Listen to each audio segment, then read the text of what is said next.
Alors, je suis avec Franck Fontaine, bonjour. Bonjour. Vous êtes le maire de Mézières-sur-Seine. Tout à fait. Et vous êtes le vice-président délégué à l'environnement et au développement durable de cette communauté urbaine Grand Paris Seine-et-Oise. Tout à fait. Justement, alors on avait parlé tout à l'heure de la transition énergétique. Vous êtes dans un territoire qui innove beaucoup.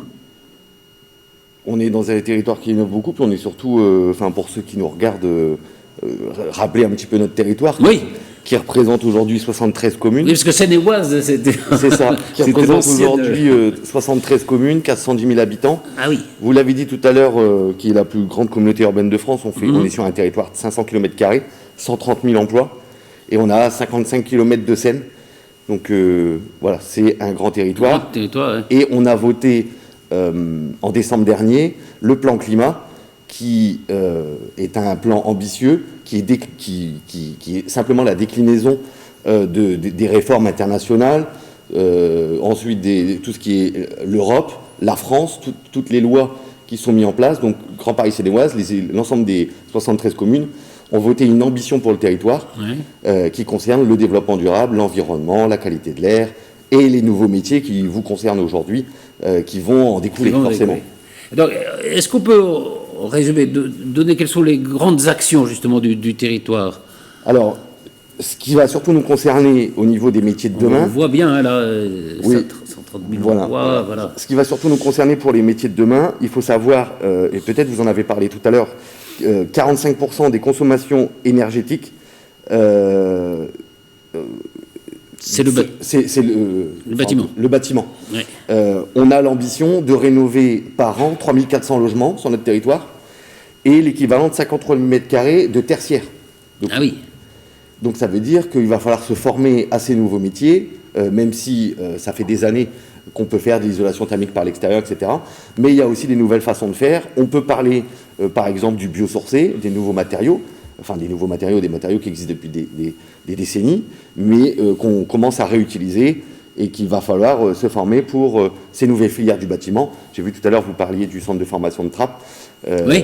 Il y a aussi celui d'Aubergenville. Aubergenville, bien sûr, oui, on en a parlé aussi d'ailleurs. Voilà, et je pense que si des jeunes nous regardent et se posent la question de vers où aller quand on est intéressé par le bâtiment, la rénovation énergétique des bâtiments est le grand pilier de notre plan climat pour la rénovation, aussi bien des bâtiments tertiaires, ça va être tout ce qui est lié aux communes, des écoles, des mairies, et puis 3400 logements par an, ça reste un objectif, j'espère en tant que vice-président, aller même au-delà de ça. Ah oui. Alors, il y a des objectifs, mais il y a déjà eu beaucoup de réalisations qui sont déjà faites. Je pense aux stations d'épuration, au parc photovoltaïque, à la chaufferie biomasse. Les objectifs de toutes ces innovations, c'est quoi? C'est de dépenser mieux, de dépenser moins et mieux? Et puis c'est surtout d'aller plus loin et d'aller plus vite. Vous me parlez justement des énergies renouvelables. Aujourd'hui, seulement 2% de nos consommations aujourd'hui sont faites en énergie renouvelable. L'objectif, c'est d'ici 2050 de multiplier par 10. Ah oui. Donc il va falloir qu'on travaille, notamment vous aviez juste avant Suez, qui est un partenaire de la communauté urbaine, mais comme d'autres. Et demain, j'ai encore rendez-vous avec eux pour un super projet du côté des Pônes pour mettre des panneaux photovoltaïques. D'accord. Ariane aussi, il n'y a pas longtemps, on a validé avec Ariane tout à l'heure d'ailleurs, qui ont un super projet de panneaux photovoltaïques en ombrière sur les parkings, etc. Sur les parkings, ouais. Et tout ça, l'idée aussi, c'est que les jeunes puissent se former à ces nouveaux métiers, puisque notre responsabilité politique, et j'en discutais avec Suez et d'autres partenaires, c'est qu'aussi ils puissent embaucher sur site, ils puissent embaucher en Vallée de Seine. Mais pour ça, il faut que les jeunes se forment à ces nouveaux métiers. Mais on a vu, dans la partie qui concerne les métiers, justement, qu'il y a une source d'emploi qui est assez considérable grâce à cette transition énergétique. Quels sont les objectifs que vous fixe le plan climat? C'est ce que ce qu'on a dit. Voilà, c'est ce que je viens de vous citer sur les grands axes. Après, on a 5 autres, hormis le bâtiment et les énergies non renouvelables. On veut aussi développer une économie durable et inclusive. La mobilité aussi.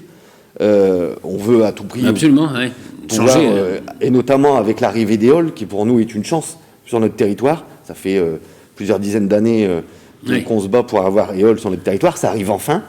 Mais les mobilités font partie pour éviter l'autosolisme, pour avoir de plus en plus de véhicules en autopartage. J'ai pu discuter avec Suzanne Jaunet sur HR, où en fait, sur les bâtiments, tout ce qui est en lien proche gare, etc., ils ont mis, à défaut d'avoir des parkings vides, ils ont mis des véhicules en autopartage. Ouais. Ce qui permet à un habitant, en fait, ça les incite à ne plus avoir 2 ou 3 voitures par foyer, en avoir qu'une.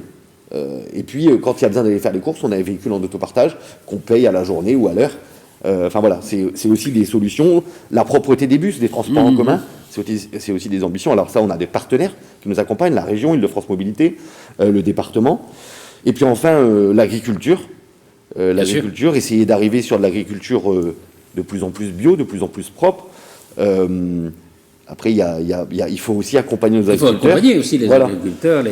Mais une question aux responsables politiques au fond que vous êtes. On a parlé tout à l'heure avec François Garret aussi, mais est-ce que vous avez l'impression d'être à un moment crucial, au fond, presque historique, où on est en train de changer les choses et qu'on est en train de construire une société assez nouvelle?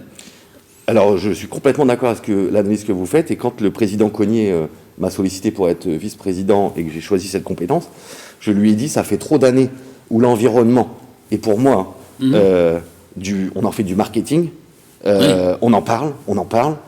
Si tu veux, moi, un vice-président de l'environnement, je veux qu'on mette un plan d'action en place et qu'on agisse sur le territoire, et qu'on agisse vite. Et donc, on a voté le plan climat, et dans 3 ans, la loi nous impose qu'on fasse un bilan de nos objectifs et voir si on les a atteints à mi-parcours, en tout cas à mi-mandat. Donc vraiment, là où vous avez raison, je pense qu'on est dans on a un moment crucial. On est dans un moment où on met en place tous les objectifs qu'on s'est tracés depuis 10 ans, où on en a parlé, on a fait des beaux slides, mais là maintenant... Et là, la réalité nous rattrape, donc il faut agir. Hein. Exactement. Ok. Merci beaucoup. Merci à vous. Fontaine. Alors, je vais continuer avec ma 3e question sur le jeu. Voilà, c'est une question. Alors, ça va être très intéressant. On va en parler d'ailleurs tout à l'heure avec un responsable justement de Suez. En faisant fermenter certains déchets, on produit du méthane. À quoi peut servir le méthane? Alors, réponse A, à gonfler des ballons de baudruche, pourquoi pas. Réponse B, à produire de l'électricité. Réponse C, à alimenter des gazinières. Réponse D, à produire de la chaleur. Et je vais vous donner un petit indice, il peut y avoir 2 réponses bonnes à cette question. Et nous sommes avec Hugues Aymon, je crois. Est-ce que Hugues Aymon est avec nous, qui est le directeur de Ariane Group? Ah, Hugues Aymon n'est pas là.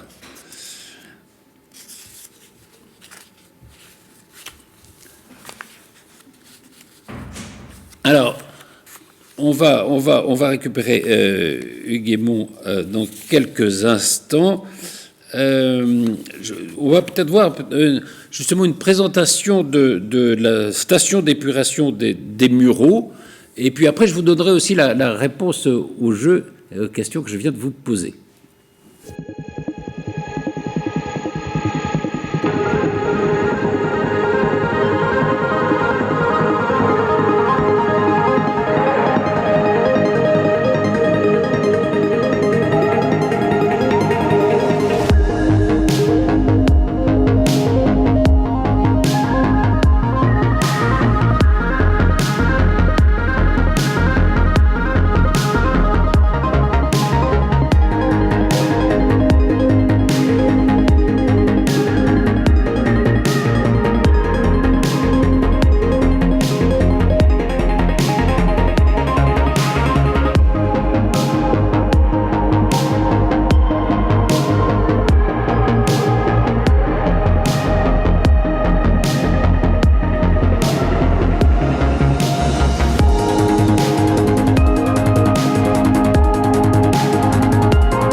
Alors, je vais vous donner la réponse au jeu. La question, c'était, en faisant fermenter certains déchets, on produit du méthane, mais à quoi peut servir ce méthane? La réponse A, c'était à gonfler des ballons de baudruche. Réponse B, à produire de l'électricité. Réponse C, à alimenter les gazinières. Et réponse D, à produire de la chaleur. Eh bien, les bonnes réponses, c'était B et D, à produire de l'électricité et à produire de la chaleur. Et je ne vais pas être contredit par Wilfried Mongan. Bonjour. Bonjour. Vous êtes responsable performance assainissement de l'agence Yvelines Porte de l'Eure Suez Eau France. C'est ça, c'est bien ça. Et vous confirmez ça, hein? Exactement. Donc, moi, je suis ingénieur traitement de l'eau depuis une petite quinzaine d'années. On couvre des métiers de la construction à la mise en service jusqu'à l'exploitation de stations d'assainissement. Et notamment de la station qu'on vient de voir aujourd'hui, la station des Mureaux, donc située sur la communauté urbaine Grand Paris Seine-et-Oise. C'est une station qui a été réhabilitée en 2019, notamment avec ce volet énergétique. Une station qui va traiter l'eau usée de 24 communes, donc c'est l'équivalent de 120 000 habitants, un peu plus de 4 millions de mètres cubes d'eau usée par an. Pour vous donner un ordre d'idée, ça représente 100 000 baignoires à peu près par jour. Oui, c'est quand même énorme. 100 000 baignoires par jour. Ah oui, c'est quand même incroyable. C'est quoi la méthanisation alors? Alors, la méthanisation, c'est un petit volet en fait du traitement des eaux usées. Et il faut savoir que d'abord, on va s'attacher à traiter les eaux usées de manière à pouvoir les rejeter dans le milieu naturel, sans qu'elles impactent en fait ce milieu naturel-là. En l'occurrence, la Seine, bien souvent, notamment sur la communauté urbaine Grand Paris Seine-et-Oise. Donc, juste quelques étapes dans quelques exemples de traitement mis en place. On va par exemple parler de dégrillage, c'est tout simplement la petite grille au fond de votre évier pour éviter que les canalisations se bougent. On va avoir ce même système de grille en version un peu plus élaborée sur une station d'épuration. On va avoir un autre traitement qui va être le cœur du traitement, notamment de la station d'épuration, qui va être un traitement biologique. Donc c'est des micro-organismes qui vont se nourrir de ce qu'on va retrouver dans les eaux usées, de l'azote, du phosphore, de la matière organique, qui va traiter en fait ces composés-là, qui va s'en nourrir. On va également leur fournir un petit peu d'oxygène pour qu'elles puissent respirer et vivre correctement. Et du coup, ça va permettre de séparer d'une part les boues, d'autre part les eaux traitées qu'on va rejeter au milieu naturel. D'accord. C'est ce qu'on a parlé avec votre collègue Dimitri Langade tout à l'heure. Hein. Oui. C'est vrai que c'est une des croyances fortes de Suez, c'est de dire qu'on peut récupérer. Hein, on ne jette pas, quoi. Exactement. Donc, sur ces boues notamment, on va s'attacher à essayer de valoriser l'énergie qui est présente dans ces boues-là. Notamment, comment on valorise ces boues-là, justement? Alors, notamment en réduisant le volume. Pour une station telle que la station d'épuration des Mureaux, on va générer plusieurs dizaines de milliers de mètres cubes par an. Donc, vous imaginez bien que, on va donner un exemple, ça va faire à peu près 150 camions par jour, ce qui ne serait pas très favorable, notamment aux effets de serre liés au transport. Donc, on va essayer de les limiter pour arriver à 2 camions par jour, à peu près seulement, en les concentrant, notamment par le procédé de méthanisation. Donc le procédé de méthanisation, c'est quoi? C'est la digestion, c'est sensiblement la même chose. C'est pareil que sur l'organisme humain. Que l'organisme humain. Pour pousser l'analogie encore plus loin, ça va être un maintien en température à 37 degrés, l'absence d'oxygène, donc qui va contribuer à une réduction du volume, à peu près 30%, et à la valorisation de cette réduction de volume-là en biogaz dans un premier temps. Donc un gaz avec notamment une partie de méthane qu'on va s'attacher à épurer de manière à créer du biométhane, donc un gaz qui est sensiblement la même chose que le gaz de ville, qu'on va réinjecter au réseau, qu'on va valoriser de manière locale pour les besoins des citoyens aux alentours, notamment la gazinière et le chauffage.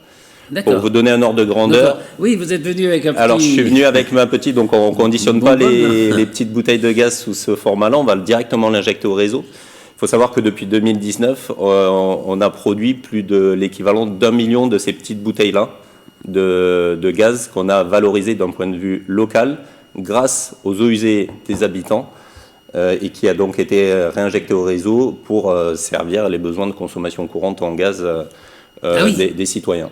Voilà. Donc on peut faire du gaz avec les boues. On peut faire du gaz avec les boues. On va également s'attacher à valoriser l'énergie qui est présente dans les eaux usées.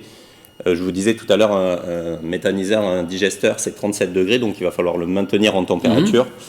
Donc on va s'attacher à essayer de récupérer le maximum d'énergie de l'installation, notamment grâce à des pompes à chaleur, à des échangeurs, à un certain nombre de techniques, de manière à valoriser l'ensemble du biogaz produit, ne pas le consommer sur place grâce à cette récupération d'énergie-là. Ah oui, d'accord.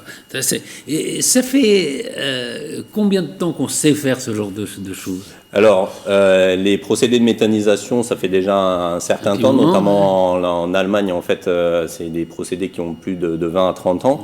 Il faut savoir que la station d'épuration des Mureaux, par contre, c'est la première station d'épuration en Île-de-France à valoriser du biogaz par un procédé de réinjection et donc création de biométhane, réinjection au réseau. D'accord.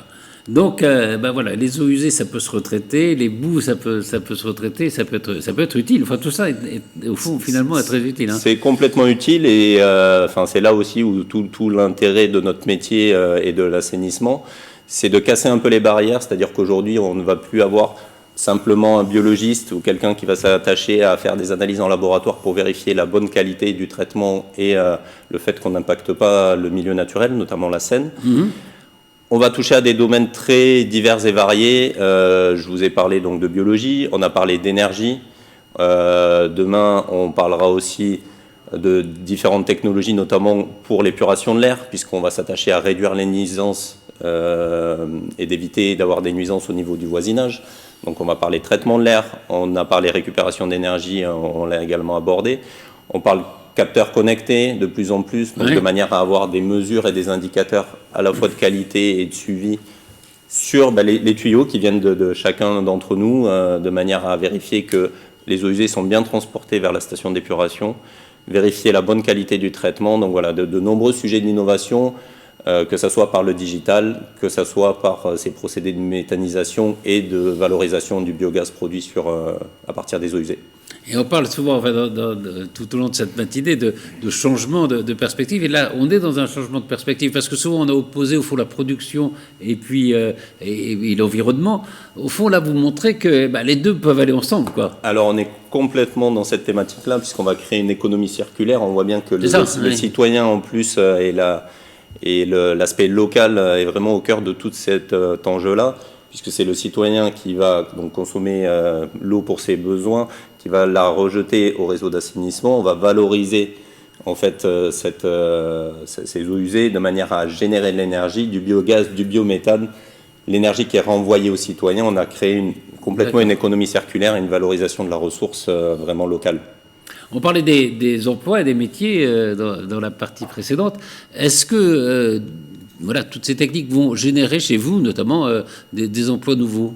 Alors, effectivement, aujourd'hui, on ne travaille plus comme on travaillait peut-être il y a 30 ans en assainissement et notamment pour le traitement des eaux usées, puisqu'on va avoir des nouveaux procédés, des nouvelles techniques. On va balayer des profils qui vont donc de l'ingénieur, mais aussi du technicien, d'un opérateur, du support technique, etc. Sur des domaines, comme je le disais, très variés. Donc, on a parlé de procédés. Moi, je ne vous cache pas que les techniciens sur l'usine parlaient plutôt en milligrammes par litre pour traiter les eaux. Aujourd'hui, ils parlent plutôt en température. Donc, c'est vraiment un changement pour eux, cet aspect-là.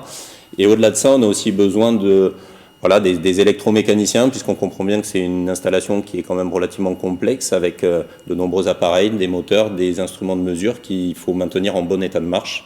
Donc, on a aussi des électromécaniciens sur nos sites.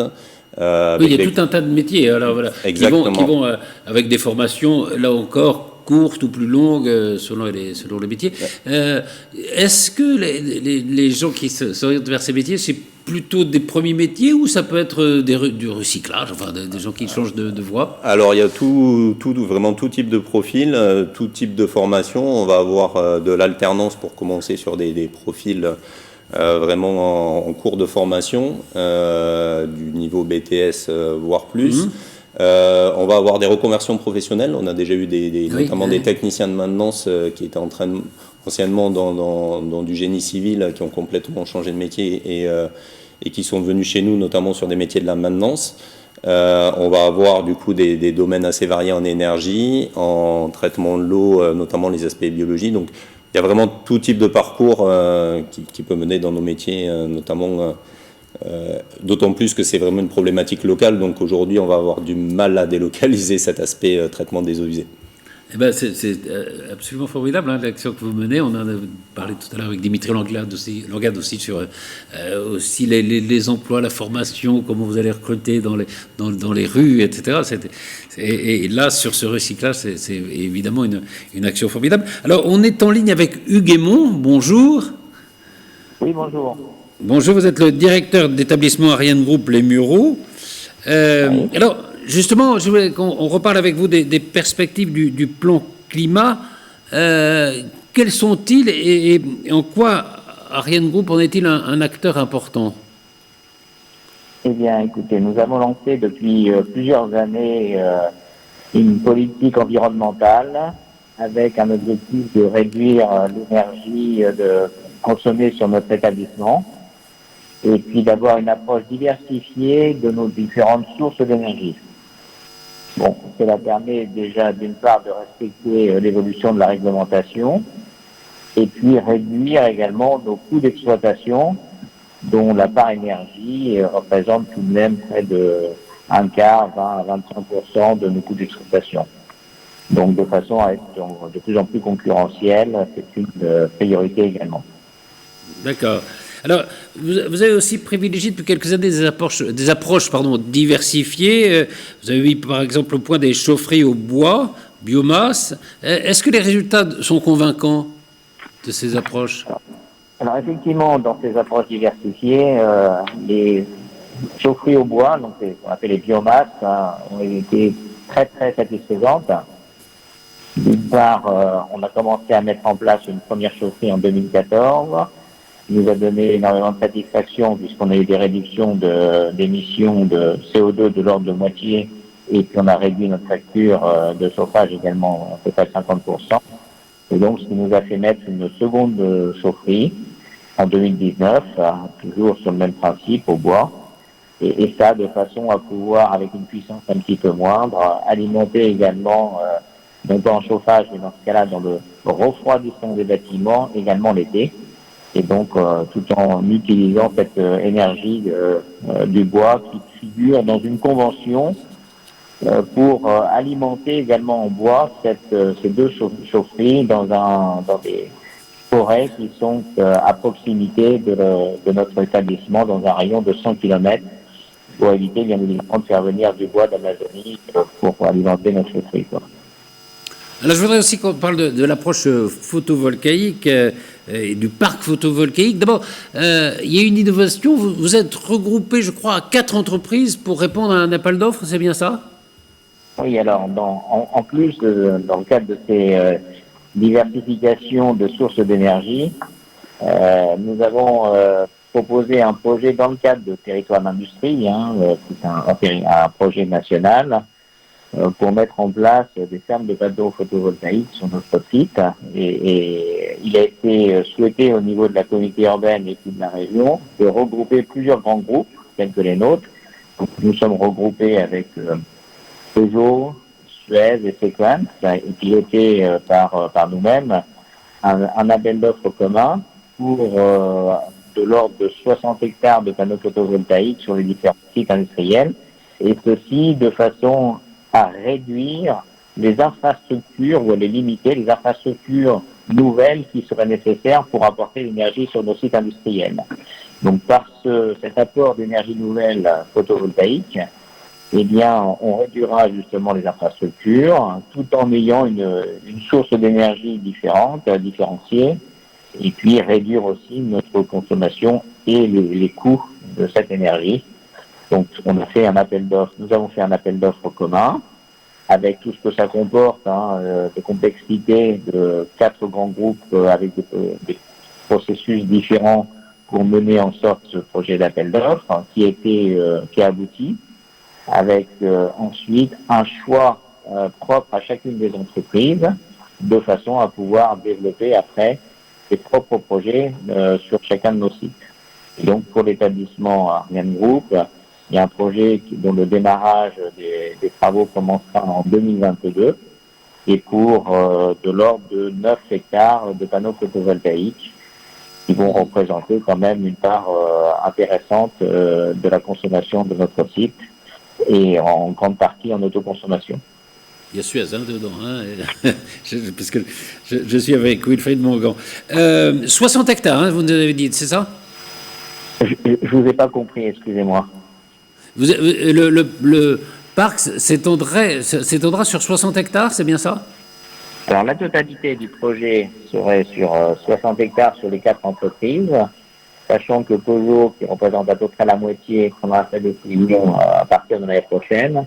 D'ores et déjà, 2 des 4 entreprises vont pouvoir lancer les autorisations pour pouvoir construire ces panneaux et les mettre en place. Donc, il y a déjà une partie, à peu près un tiers du projet qui va pouvoir se démarrer à partir de 2022. Et alors, ce parc va se déployer sur des zones qui sont jusqu'ici peu utilisées. Vous parlez, je crois que c'est Franck Fontaine tout à l'heure qui parlait des parkings, c'est ça? Alors, effectivement, hein, dans le cadre de territoire d'industrie, c'est de développer des zones non constructibles dans le cadre justement des surfaces non utilisées par les industriels. Donc, en ce qui nous concerne, il s'agit d'une part des bassins de rétention dans lesquels on reçoit les eaux d'inondation dans le cadre de crues de Seine. Donc, ces panneaux seront bien sûr au-delà du niveau des crues, de façon à pouvoir exploiter un petit peu plus ces panneaux-là. Et puis, nous utiliserons également une partie des zones de stationnement, des parkings, de façon à pouvoir réutiliser encore mieux ces zones de stationnement et protéger les véhicules. Et nous aurons également, par ce biais, l'alimentation également de bornes électriques pour les recharges des véhicules électriques, puisqu'il y a un déploiement de plus en plus important de ce type de véhicules également sur nos sites. C'est ça. On va réduire le nombre de transports, notamment, enfin, c'est un des objectifs, hein, c'est ça? Alors, on va réduire les infrastructures de transport de l'énergie, effectivement, hein, puisque nos sites industriels ont besoin de plus en plus d'énergie à travers la nécessité de renouvellement d'air, de réguler les températures, les hygrométries. Et donc, il y a un apport en énergie de plus en plus importante. Et par ce biais, ça va permettre de limiter justement la mise en place de nouvelles infrastructures. Et l'impact est d'autant plus important que les sites industriels qui ont des besoins en énergie importants, s'étant regroupés, eh bien, vont pouvoir justement avoir des conséquences positives supplémentaires. Et grâce à ces diversifications, est-ce que l'énergie solaire est comment dire, peut-être plus productrice encore?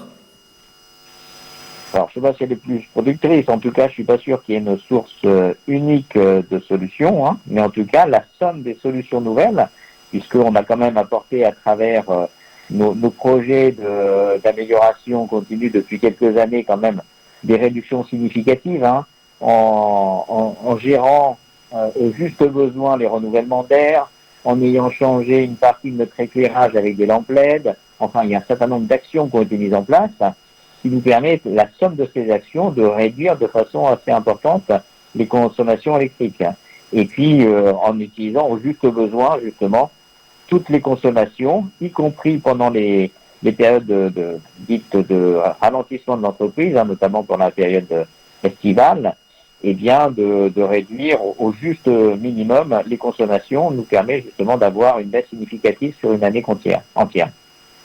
Alors, vous travaillez aussi sur la mobilité et vous avez mis en place tout récemment, hein, ça vient d'être inauguré, des navettes autonomes sur les 90 hectares, je crois, de votre établissement. Alors, il faut que vous nous expliquiez. Alors, c'est évidemment pour Ariane Group, mais c'est aussi une expérience qui pourrait s'exporter en dehors de Ariane Group, non?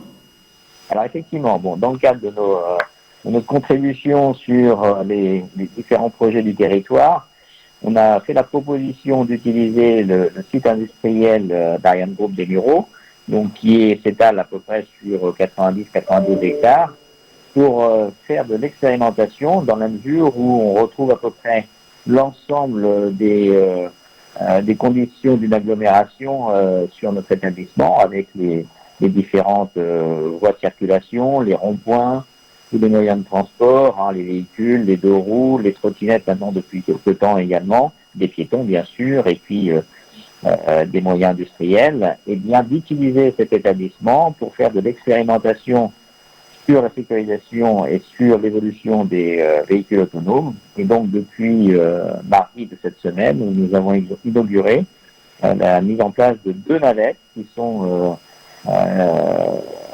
vont être utilisées pendant 3 années dans le cadre d'un projet que nous menons avec l'UDECOM, et puis qui est supporté à tout point de vue, et notamment financièrement, par le conseil départemental, pour pouvoir ensuite exporter ce type de transport sur le domaine public, une fois qu'on aura mené ces différentes expérimentations, et qui va permettre de rejoindre, de faire la connexion entre les sites industriels, les gares, et puis également de pouvoir développer ce type de transport sur le domaine public en général, par les transporteurs, quoi. Et ça va permettre aussi de faire la connexion avec l'arrivée du RER-E en 2024 pour faciliter justement les accès aux gares. Eh ben voilà, il y a des projets absolument formidables. Merci beaucoup, Hugues Aymon. Je rappelle que vous êtes le directeur d'établissement d'Ariane Group, Les Mureaux. Wilfried Mongan, justement, Suez est associé avec d'autres entreprises sur ce parc photovoltaïque. Au fond, il y a une multitude d'actions qui sont menées en même temps. C'est ça qui est... On voit bien que les enjeux de demain, nos enjeux aujourd'hui, à travers ce qui vient d'être dit chez Ariane Group, notre participation dans ce projet photovoltaïque, l'exemple de la station d'épuration Grand Paris Seine-et-Oise aux Mureaux, on est vraiment dans ces procédés innovants qui sont au cœur des métiers de demain. Nous, en l'occurrence, qui vont être en plus au cœur de préoccupations environnementales. Et cette volonté d'essayer de développer un mix énergétique, on le voit à travers le photovoltaïque, on le voit dans le cas de la station d'épuration sur une valorisation d'énergie contenue dans les eaux usées. On va aussi valoriser du coup toute cette énergie pour les besoins propres de l'usine. Monsieur parlait de mix énergétique avec du photovoltaïque. Nous allons récupérer l'énergie dans l'eau, dans l'air, dans les boues, pour satisfaire, par exemple, dans le cas de la station d'épuration aux Mureaux, les besoins propres en énergie thermique de l'usine. Oui. Donc voilà, des sujets très intéressants. Très intéressants, et au fond, on vit une époque passionnante. Exactement. On a toujours l'impression, parfois, les gens disent que c'était mieux avant, mais c'est vrai qu'on est... Alors, il y a une question sur le chat pour vous. Pourquoi encourager les jeunes à s'orienter vers les métiers de l'assainissement? Alors, déjà, si je peux me permettre, et me concernant, c'est aussi une conviction personnelle de vouloir... Vous pouvez raconter peut-être. Voilà, amener sa petite pierre à l'édifice dans toutes ces problématiques environnementales qui sont vraiment au cœur des enjeux d'aujourd'hui et de demain. Donc, chacun, et Suez en l'occurrence, participe à la construction de ces nouvelles solutions pour essayer de contribuer à l'amélioration de notre environnement, de l'environnement proche. Je parlais de nuisances potentiellement, on va parler de rejets par exemple dans les milieux naturels tels que la Seine. Je pense que tout un chacun, on préfère se promener avec une rivière qui est quand même plus propre que ce qu'elle aurait pu être. Chirac, on pourra se baigner dans la Seine à Paris, on n'y est pas encore, mais... Exactement, donc voilà, ces aspects environnementaux qui vraiment pour nous sont au cœur de nos préoccupations, et une fois de plus, vis-à-vis de nos métiers en l'occurrence, une diversité des métiers passionnante. En l'occurrence, traitement de l'eau certes, mais aujourd'hui énergie, demain digital, des domaines très très variés en l'occurrence. Merci beaucoup, Wilfried Mongan. Il y a aussi le transport, évidemment, qui est fondamental. On va en parler dans quelques instants avec des responsables de Renault. Mais évidemment, se déplacer, ça fait partie intégrante de notre vie sociale et professionnelle. Alors, comment on pense la mobilité de demain? C'est ce que nous allons voir dans ce sujet. Merci encore, Wilfried Mongan. Merci à vous.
Voilà, nous allons maintenant parler transport avec mes deux nouveaux invités. Sylvie Dugenet, bonjour. Bonjour.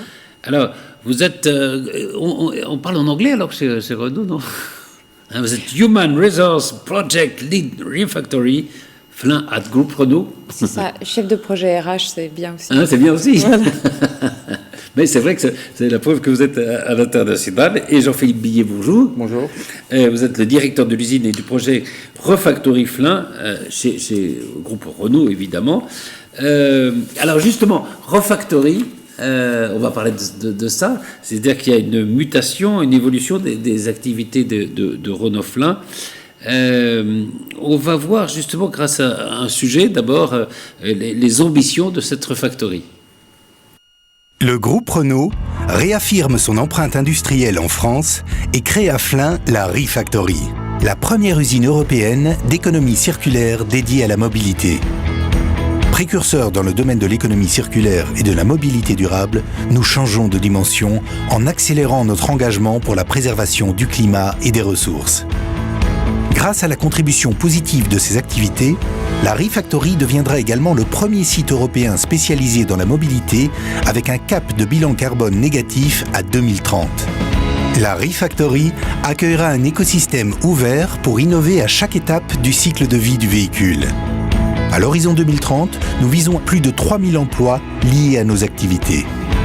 Comment ? En s'appuyant sur un large réseau de partenaires et à travers 4 pôles d'expertise. 1. Retrofit. Pour prolonger la durée de vie des véhicules et de leurs usages, nous allons rassembler les expertises comme le reconditionnement des véhicules d'occasion ou des flottes, ainsi que le retrofit pour convertir les véhicules vers des énergies moins carbonées. Résultat ? Des véhicules moins polluants qui roulent plus longtemps. 2. Re-Energy. Nous développerons l'écosystème électrique et de nouvelles solutions énergétiques. Réparation des batteries, nouvelles opportunités d'exploitation en seconde vie des batteries, comme le stockage stationnaire des énergies renouvelables. À terme, la Refactory ambitionne également d'être un pionnier de nouvelles sources d'énergie, comme l'hydrogène. 3. Recycle. Le site rassemblera toutes les activités permettant d'optimiser le cycle de vie des matières et des pièces. La collecte, le démantèlement, le réemploi, le remanufacturing et le recyclage. Ces boucles de matière permettront d'approvisionner l'écosystème de la Refactory et de ses partenaires et de continuer à augmenter la part de matériaux recyclés dans les véhicules. 4. Restart. L'innovation et le partage de connaissances sont les moteurs de l'économie circulaire. C'est pourquoi un incubateur de start-up développera des savoir-faire. Un campus universitaire permettra d'accélérer la recherche et la formation à la mobilité de demain. La performance de cet écosystème reposera sur les nombreux atouts du site de Flins, l'efficience des processus industriels et le partage des savoir-faire et des moyens de recherche regroupés en un même lieu. Avec la Refactory, la transformation du groupe Renault est en marche. Renolution, hein, c'est ça. Jean-Philippe Billet, justement, on voit bien que l'avenir se joue maintenant. Flins, c'était la Zoé. Hein. Oui. Vous allez abandonner la fabrication de la Zoé à Flins pour la Refactory, c'est ça? C'est ça, tout à fait. Donc l'année dernière, on a annoncé tout le plan d'économie globale du groupe Renault. Dans ce cadre-là, on rationalise l'outil industriel de l'ensemble du groupe. Et il a été décidé que la vocation du site de Flins, ça n'allait plus être de fabriquer des voitures à la fin de vie de Zoé et de Micra, mais que ça allait être de basculer sur une nouvelle économie centrée sur l'économie circulaire dédiée à la mobilité. D'accord. Alors, c'est quoi la Refactory? Alors, d'abord, il y a le cap de bilan carbone de cette Refactory doit être négatif, c'est ça? Oui. Comment on fait ça? Alors aujourd'hui, on a un certain niveau d'émissions de CO2 qui est lié au process de l'usine, avec notamment le chauffage de l'usine, les étuves de peinture. Quand on va arrêter la fabrication de voitures, on va significativement réduire ces émissions de CO2. Ensuite, on a un certain nombre d'actions de réduction des émissions qu'on va engager, du type réduire les déperditions d'énergie, modifier nos systèmes de chauffage, etc. Et puis enfin, on intègre dans le calcul finalement toutes les émissions de CO2 qui vont être évitées par les activités de la Refactory. En particulier, on a calculé que lorsqu'on prolonge la vie des véhicules, on réduit l'impact des émissions de CO2 sur l'environnement. C'est même une nécessité, je crois. Voilà. Et donc, on intègre les impacts des activités de refactory dans le calcul pour arriver à ce bilan CO2 négatif. Alors, vous allez donc passer de ce qu'on appelle une économie linéaire à une économie circulaire. Est-ce que vous pouvez, alors pour les gens qui se disent qu'est-ce que ça veut dire, quoi. Vous pouvez nous expliquer un petit peu ça? Alors, la nécessité de le faire, on sait tous qu'on est confronté à tous les enjeux climatiques. Ensuite, on va avoir à un moment donné, à terme, un problème de disponibilité des ressources. Si on considère par exemple le cuivre, un véhicule électrique aujourd'hui a besoin de 4 fois plus de cuivre qu'un véhicule thermique pour sa fabrication. Et on sait dès à présent que les réserves mondiales de cuivre ne sont pas infinies. On sait qu'on en a à peu près pour 30 ans. Ouais. Donc forcément, on va être obligé de réutiliser les matières des produits qui vont arriver en fin de vie pour régénérer derrière des nouveaux produits. Et finalement, une économie aujourd'hui ne peut être pérenne que si elle est circulaire pour ces raisons-là. Circulaire, c'est-à-dire qu'on réemploie. On réutilise ce qu'on a utilisé. Oui, c'est ça. C'est-à-dire que oui, si on utilise des matériaux qui sont perdus. Au fond, ça va être je sais pas, l'endroit où on va penser la mobilité de demain, non, Flin ? Alors, d'une certaine façon. Ce qu'on observe, c'est que malgré tout, on a tous les consommateurs de mobilité sont en train de changer leur comportement. On est en train on voit que les véhicules d'occasion, par exemple, ont de plus en plus d'importance en termes de part de marché. On voit que la mobilité courte durée, l'autopartage, la location de voitures prend de plus en plus d'importance. Et justement, la refactory se positionne sur ces nouveaux usages, puisqu'on va reconditionner des véhicules d'occasion, puisqu'on va se positionner sur la maintenance de flotte aux portes de Paris. D'accord. Et alors, on le voyait dans le sujet tout à l'heure, il va y avoir 4 pôles importants au service du véhicule et de la mobilité durable.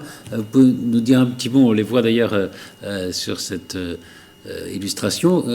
Quels sont ces 4 pôles et en quoi ils consistent? Alors, le premier pôle rétrofit a pour vocation d'augmenter la vie des voitures. Donc, les 4 leviers majeurs, c'est ce qu'on appelle la Factory VO. C'est une usine à reconditionner les véhicules d'occasion.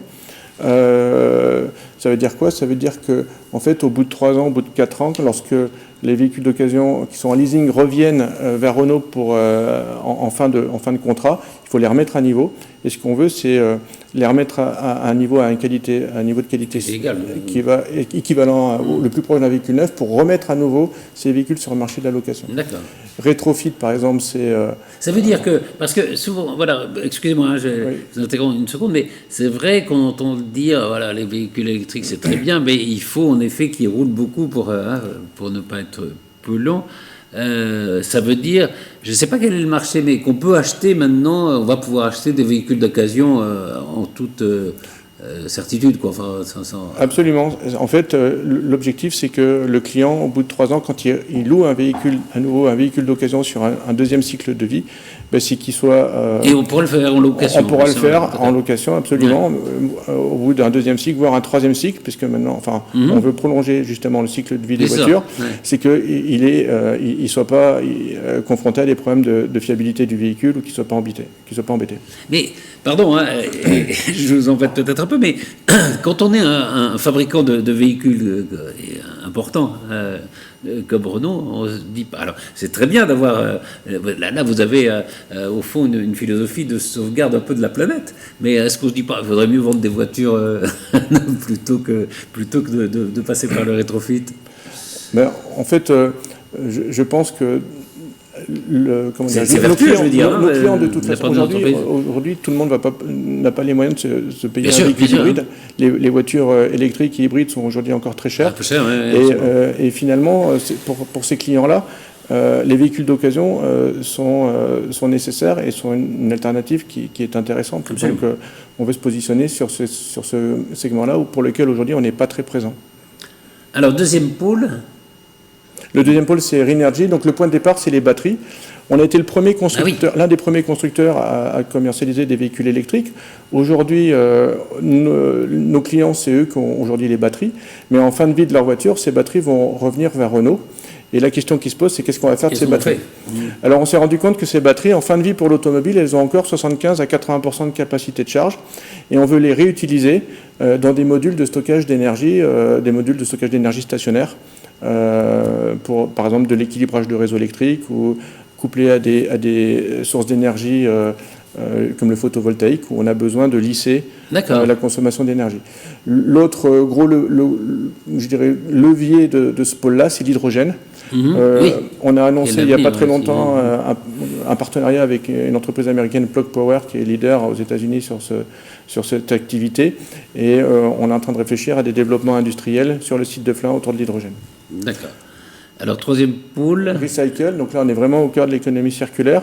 Ce qu'on veut implanter à Flins, c'est une usine de déconstruction de voitures qui sera capable de démanteler à peu près 10 000 voitures par an. Là, l'objectif, c'est d'une part de récupérer des pièces qui peuvent être à ce moment-là encore utilisables et de les réutiliser soit dans le réseau, soit dans le centre de Factory VO, ou soit les pièces qui sont plus utilisables, c'est de les orienter vers des filières de récupération de la matière. Là aussi, circulaire, voilà. Toujours le but de l'économie circulaire. Et Restart ? Alors Restart, en fait, c'est faire de Flins une vitrine sur l'innovation et les compétences autour de l'économie circulaire dédiée à la mobilité. Donc là, on a deux leviers. Le premier, c'est Station Flins, qui fait écho à Station F, qui est l'incubateur au cœur de Paris. Donc là, on veut implanter à Flins un incubateur de start-up dès cette année. Et puis l'autre gros pôle, c'est Campus, où là, on va être amené à accompagner la reconversion de notre personnel des métiers d'aujourd'hui vers les métiers de demain de la refactory. Et ces formations, on va les développer à Flins, et ensuite on veut les ouvrir sur l'extérieur. Et en plus, on veut ensuite greffer autour de ce pôle de formation des activités de recherche, d'innovation, et on est en liaison avec des universités pour développer ces activités.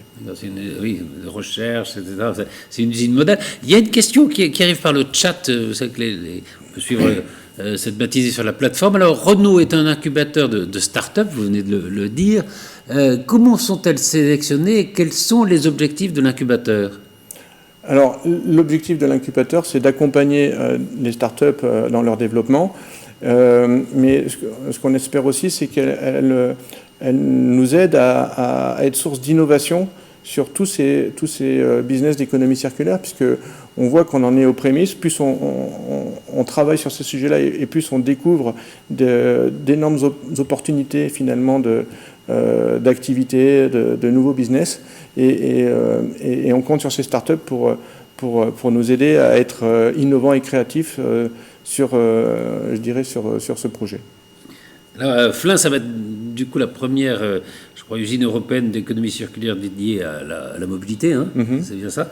Est-ce que, grâce à des initiatives comme la vôtre, enfin comme celle de Renault, la France devient une sorte de modèle dans la transition énergétique ? On espère, en tout cas, parce qu'en interne groupe, on se rend compte qu'une refactory a un rayon d'action limité. C'est-à-dire qu'on ne va pas aller chercher des véhicules d'occasion à l'autre bout de l'Europe, les ramener à Flins pour les reconditionner, puis les renvoyer à l'autre bout de l'Europe, ça n'a pas de sens. Et donc, on est en train de réfléchir à dupliquer finalement cet écosystème dans d'autres pays où Renault est implanté, justement pour accompagner ce développement. Et j'espère que ça va profiter au rayonnement justement du pays quand même. Oui. C'est quand même... Alors, Sylvie Dugenais, on va parler aussi emploi, puisque vous êtes DRH, enfin, on va dire ça. Chef de projet. Chef de projet, voilà. Évidemment, quand on dit Renault va arrêter la fabrication de Zoé à Flins, on se dit ça va être un drame au point de vue emploi.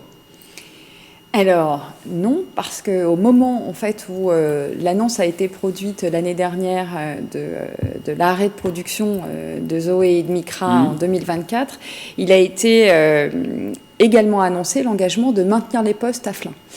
de maintenir en fait l'ensemble des postes. Alors pour dire à peu près de quelle échelle on parle, aujourd'hui nous avons environ 2500 personnes permanentes à Flins, avec la diminution naturelle des effectifs, les départs en retraite et les mobilités. On projette en fait 2000 personnes à horizon début 2025, et c'est ce nombre de postes-là que l'on va maintenir avec les nouvelles activités dont nous avons parlé. Mais ce n'est pas les mêmes métiers. Alors, en fait, il y a 3 situations. Pour partie, il va y avoir un maintien d'activité sur le site de Flins, d'activités que nous avons déjà aujourd'hui, et donc ces postes-là ne vont pas bouger. Oui, c'est le cas pour, par exemple, la fabrication de pièces, de certaines des pièces de véhicules utilitaires, et c'est également le cas pour, vous en avez peut-être entendu parler, le transfert de l'activité de Choisy-le-Roi, qui aujourd'hui, en fait, réalise l'échange standard de moteurs et d'organes mécaniques. Cette activité est transférée à Flins, les postes vont rester tels quels. D'accord, identiques, oui. Voilà, identiques. La deuxième catégorie de postes, alors là, on rejoint ce que Jean-Philippe décrivait tout à l'heure sur la partie factory VO, c'est-à-dire la rénovation des véhicules d'occasion. Là, ces postes-là, on va dire qu'ils vont légèrement évoluer, et nous allons avoir à mettre en place des formations d'adaptation. Ces métiers-là, nous les connaissons déjà sur la fabrication des véhicules neufs. Ce sont par exemple les métiers de peintre, de carrossier. En fait, on a déjà donc ces compétences-là, mais on va les faire évoluer vers le véhicule d'occasion parce que le traitement est un petit peu différent. Et puis la dernière catégorie de postes, alors là, celle-là, elle va effectivement donner lieu à des métiers nouveaux. Je pense par exemple à l'activité dont on parlait tout à l'heure sur le pôle de recycle, le démantèlement des véhicules. Pour arriver à 10 000 véhicules par an, il va falloir qu'en fait, là, on forme véritablement à démonter, déconstruire les véhicules, alors qu'aujourd'hui, on est une usine de montage de véhicules neufs. Oui, d'accord. Quelle est la réaction des salariés ?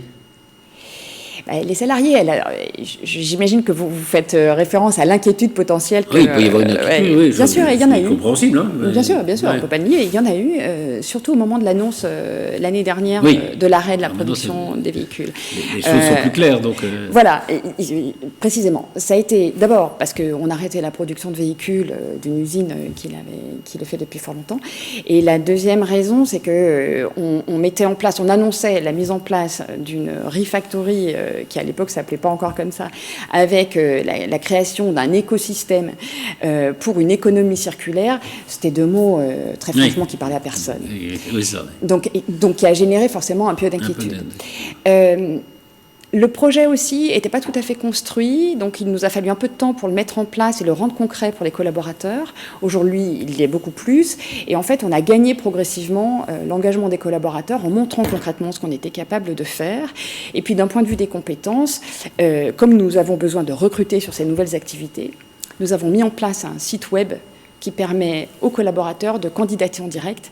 Et ça, on a constaté que c'était un engagement très fort de leur part, une manière de les rassurer. Oui. Évidemment, pour accompagner toutes ces transformations, il va y avoir des formations nouvelles, des reconversions. Est-ce que c'est Renault qui va s'en occuper Intégralement ou... Alors, en fait, nous avons déjà aujourd'hui un centre de formation qui existe sur le site de Flins et qui assure les formations pour l'ensemble des métiers de la fabrication du groupe Renault. Donc, évidemment, ce centre-là, il est fortement sollicité aujourd'hui et il a déjà démarré les formations pour certaines des activités qui démarrent, dont Factory VO. Et puis, additionnellement, c'est ce que Jean-Philippe Bilaï citait tout à l'heure, nous allons mettre en place un campus qui va pouvoir être ouvert sur l'extérieur et faire fonctionner, même à son échelle, l'écosystème, avec l'intégralité, en fait, du bassin d'emploi. Ce campus, il a pour vocation d'être ouvert sur l'extérieur, à la fois en termes de collaborateurs accueillis en formation, c'est-à-dire donc pour les collaborateurs Renault et pour l'extérieur, mais également en partenariat, c'est-à-dire que ce campus-là, nous le mettons en place avec des partenaires à la fois publics et privés et industriels, donc d'autres entreprises avec lesquelles nous nous associons, pour pouvoir vraiment développer les métiers de demain qui vont nous concerner et qui ne vont pas concerner que l'industrie automobile ni que Renault. Donc, il sera ouvert à d'autres salariés, Absolument. Cet espace. Absolument. Ça veut dire que on peut penser que il va y avoir une offre d'emploi supérieure à celle qui est actuellement, ou ça va être à peu près L'engagement égal. que nous prenons au niveau de l'usine, c'est déjà de maintenir le niveau d'emploi et possiblement d'aller au-delà. Alors, évidemment, l'ambition, c'est d'aller plus loin. Maintenant, c'est déjà d'assurer ce que l'on doit faire. Ça, c'est le premier point. Ça ne concerne pas que l'usine. Donc, si on souhaite un écosystème ouvert, c'est précisément pour faire travailler l'ensemble du territoire. Donc, l'objectif, c'est effectivement de créer des ressources et de l'emploi pour l'ensemble du bassin. Alors, il y a une question de chat, je pense que c'est peut-être pour vous, Jean-Philippe Billet, enfin, je verrai qui répond, mais on demande si l'usine Renault a un projet de navette individuelle pour une mise en service dans les domaines publics. À ce jour, non, on n'a pas de projet envisagé de cette sorte. D'accord. Bon. Écoutez, merci, bravo, voilà, parce que c'est quand même... oui, une prise de conscience. C'est vrai que jusqu'à présent, parfois on dit l'automobile, la pollution, c'est lié. Et vous montrez que voilà, il y a d'autres chemins, des chemins justement de transition énergétique qui sont pour lesquels la voiture et les véhicules, enfin le transport, peuvent jouer un rôle non négligeable, même important. Absolument. Merci. Merci à vous. Merci beaucoup Sylvie Dugenais, merci beaucoup Jean-Philippe Billet. Et on va être le temps de conclure cette matinée. Alors je vais vous libérer et je vais accueillir à votre place Marie-Gabrielle Méry, qui est la directrice de Synergie Lab. Voilà, bonjour. Bonjour Marie-Gabrielle Méry. Bonjour Patrice. Alors, vous étiez en régie pendant toute cette matinée. Tout à fait. Quelle leçon comme ça vous avez à chaud vous tirez de cette matinée consacrée justement à la transition énergétique, au métier et puis aux expériences menées sur le territoire? Alors, ce que j'ai retenu quand même de cette matinée, et je vous en remercie pour l'animation et pour la richesse des échanges auxquels on a pu assister, c'est en fait, si je retenais quelques idées, ce serait effectivement déjà les enjeux et les opportunités existantes sur le territoire. On a pu se rendre compte effectivement que les enjeux étaient forts. Ce sont d'ailleurs des enjeux qui sont partagés, des enjeux globaux, mais au niveau local, on voit que les enjeux sont forts, mais que le territoire a mis en place une dynamique qui permet en fait de vraiment prendre en fait ces enjeux pour une opportunité et pour développer des projets, développer de l'emploi, développer procéder au développement durable du territoire, en fait. On voit même un cycle vertueux auquel s'attellent à la fois les responsables politiques, évidemment, Synergie Lab évidemment, mais aussi les entreprises. Enfin, on a l'impression que tout le monde va dans le même sens et c'est assez impressionnant. Moi, c'est ce qui m'a frappé le plus. C'est tout à fait ça. Sur le territoire, il y a une vraie énergie, une vraie dynamique. Synergie Lab, vous l'aurez compris, il y a aussi des jeux de mots. Il y a la synergie, il y a la scène, il y a la synergie, il y a l'énergie. Et effectivement, sur le territoire, il y a une vraie dynamique de groupe.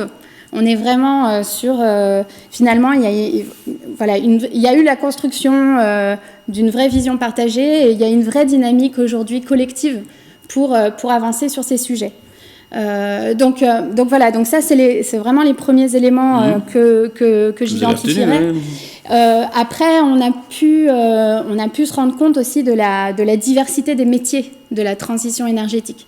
Et c'est vrai que c'est pas forcément quelque chose qu'on touche facilement ou que l'on ressent immédiatement quand on parle de transition énergétique et écologique, qui peut paraître très très technique, très pointu et du coup sur des sujets Donc là, on a pu voir ce matin quand même qu'il y avait une vraie diversité de métiers.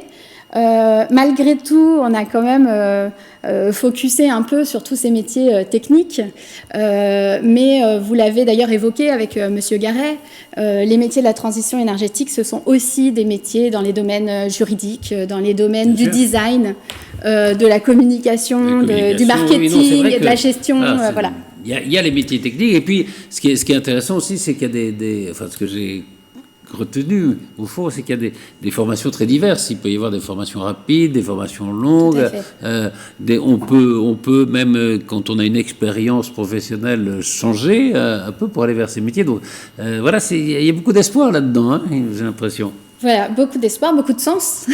Et beaucoup de sens, oui. Beaucoup de sens, et puis donc voilà, vraiment beaucoup de métiers pour laisser tous les talents s'exprimer et je dirais contribuer à ce beau projet. Et puis une véritable diversité de profils adressés. Donc il y a vraiment la place pour tout le monde sur ces filières. Qui sont en plus, on l'a dit, des filières avec un certain nombre de métiers qui sont en tension, donc avec des emplois aujourd'hui, des emplois demain et pour un certain temps. Donc on est sur une vraie filière d'avenir. Absolument. On peut rappeler quelles sont les grandes activités de Synergy Lab ? Alors, Synergy Lab est une association qui réunit 40 partenaires publics et privés, des entreprises, le territoire, des associations et des organismes de formation, de recherche. Et tous ces acteurs, justement, font partie de Synergy Lab pour être un peu dans l'anticipation et dans la préparation et l'accélération de cette transition énergétique. Donc, ce que l'on propose, c'est effectivement de s'appuyer sur l'expérimentation. Et cette expérimentation a des fins de sensibilisation, de montée en compétences, d'innovation sur ces sujets de la transition énergétique. Pour entrer un petit peu dans le détail, vous pouvez voir effectivement quelques images qui derrière vous, qui défilent. Effectivement, donc en fait, on a un site sur lequel on va accueillir près de 2000 personnes chaque année.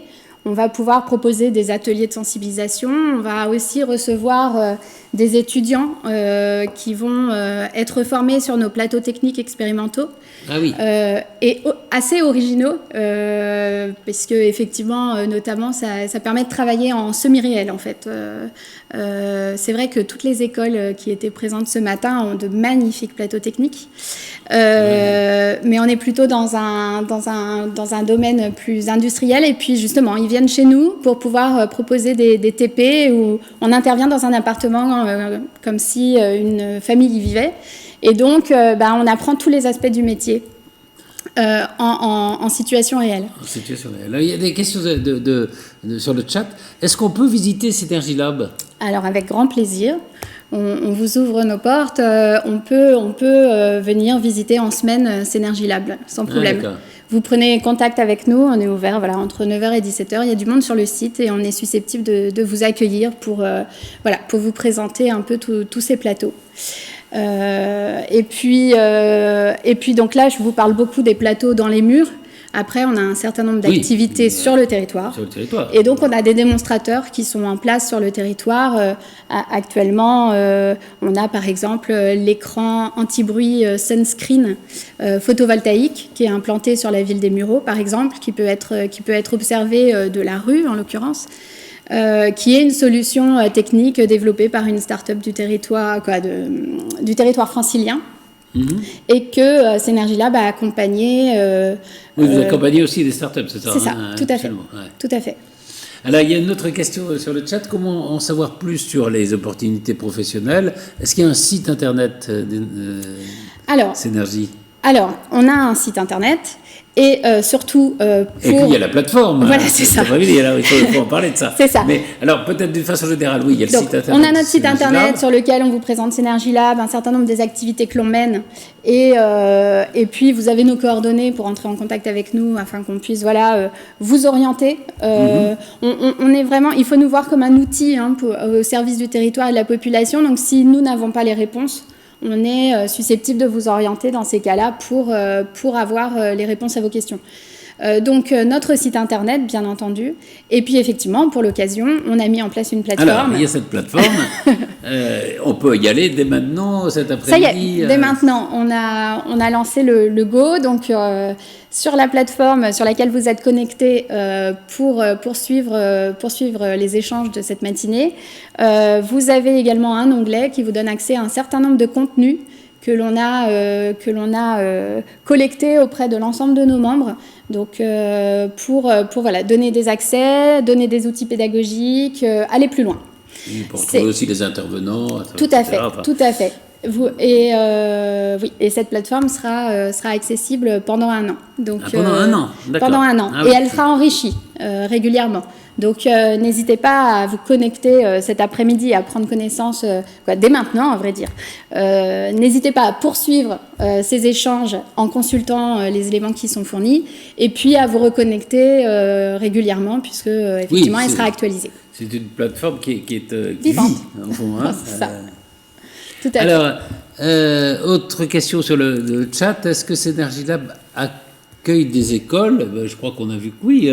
Oui, tout à fait. Alors, on accueille d'ailleurs, on commence avec les primaires. Donc, on commence très tôt. On accueille des écoles primaires pour des ateliers, des expositions sur le site. Et c'est l'occasion de leur présenter un peu les plateaux et de commencer à... Donc là, en partenariat avec les associations partenaires telles que Énergie Solidaire ou l'Office du développement durable. Donc on va leur proposer des ateliers donc pour les petits. Et puis effectivement, on a des doctorants qui viennent. Vraiment, on balaye comme ça le scope. C'est une cible très élargie. Donc voilà, n'hésitez pas à vous rapprocher de nous. D'accord. Alors, c'était la 3e édition. Oui. C'était la première émission. La 3e édition des métiers de demain. Alors, il y en aura une l'année prochaine, probablement. Bien, oui, tout à fait.